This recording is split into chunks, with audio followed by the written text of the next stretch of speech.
In 1981, I was living in Saudi with my family. The closest I had had to a video game was ASTEROIDS, kind of, but not really, a mini arcade machine from a company called Grandstand, and later Octopus, a Nintendo Game & Watch. Prior to this weird period of my life, I grew up a pretty typical boy, habitually riding my rally boxer. The bigger boys had the rally striker with its odd fake suspension, and the bullies the obese and powerful grifter. All the bikes though had something in common, and that was the ridiculously thick spongy seats and wide handlebars.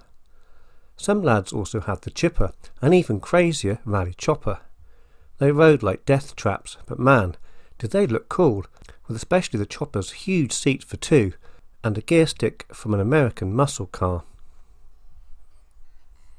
At this time I had my first record player too. I listened to Rick Wakeman's Journey to the Centre of the Earth on repeat. I also loved my Big Track, a sort of early programmable robot on wheels, and when not in my room, I spent the evenings reading profusely in my father's music room. Here he had an Akai reel-to-reel player. I listened to Pink Floyd and Genesis throughout the twilight. Actually, I still listen to those bands to this day now. It's funny how something I imagine that would have been quite small to him is still a large part of my life even to this day.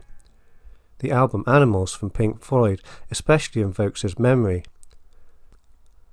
So we found ourselves living in the oddest place in the world, the Middle East. The Middle East wasn't so bad. You can see at the time it was basically two cultures in one. You had the Arabic culture outside, and then you had the guys like us who lived in this strange kind of bubble inside. What really struck me was how Americanized it all was. Every car, every truck, every soft drink, every sign of anything not Arabic was basically American.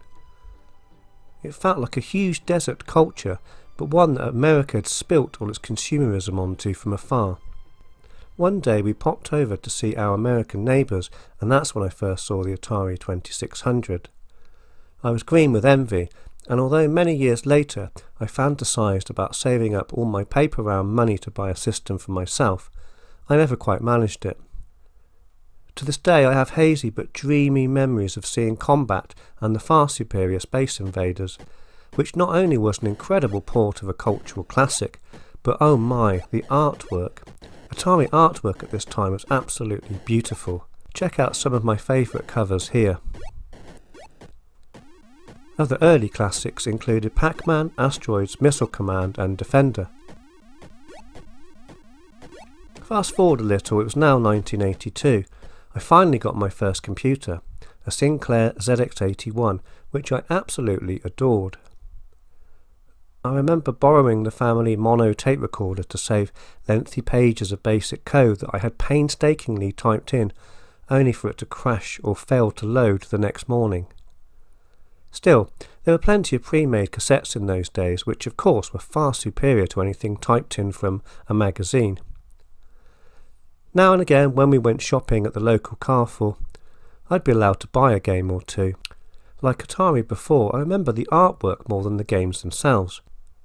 I particularly liked the luscious covers of adventure games such as Inca Curse, and more so the early Quicksilver games of which I bought with my pocket money. Here's 4 of my absolute favourites. Having had to fight over the single family TV, eventually my father bought me an old but large wooden black and white TV. Bizarrely, one of the things I loved about it was that I used to be able to tune in to some, what I thought at the time anyway, spy messages from Russia. It went something like 007 403. And I never did find out what they were. I just used my imagination to fill in those blanks.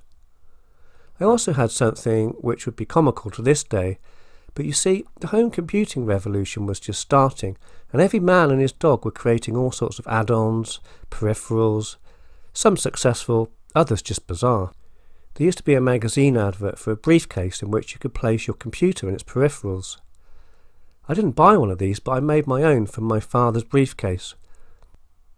The weirdest thing to me now, though, when looking back was green plasticky rubber screen that you statically stuck to your TV to give it a green screen. It looked like a professional high-end computer to me. Of course, by today's standards, it's kind of comical. One day I went to visit my best friend who lived in the countryside.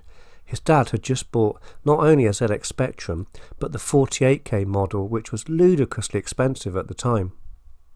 I fell in love with the Horus games, especially Horus and the Spiders. But at that time at least, I was never lucky enough, or we were never rich enough, for me to have one. I loved its aesthetic, the strange zombie flesh keys, the colour and the tiny little sound chip. You see, at the time us ZX81 owners could only dream of colours and sound. Here's some of the games that we played, some of my favourites. Around a year later, not only were computers becoming more accessible, but numerous new machines were coming out. Sometimes it seemed as though a new machine would be proudly on display for us little whippersnappers to play with every single time we went shopping. I remember one incredible Saturday at this time. We went shopping with my father, and he, having worked for a while at the local college, was running the computer suite. In the computer suite there was a plethora of BBC Micros, and so he bought for the family, i.e. me, an Acorn Electron. I was absolutely on cloud nine. I remember my dad's computer suite. I used to often visit him. The suite consisted of around a dozen BBC Micros networked via Ethernet, and he also had his own little cubbyhole running a Research Machines 380Z. And so I got home and unpacked a machine that, unlike my last, the ZX81, would actually load and save reliably. It didn't crash all the time, and it came with 5 pretty amazing games, along with an introductory cassette of software and a user manual. Here are the games that came with it. Boxer was probably my favourite at the time.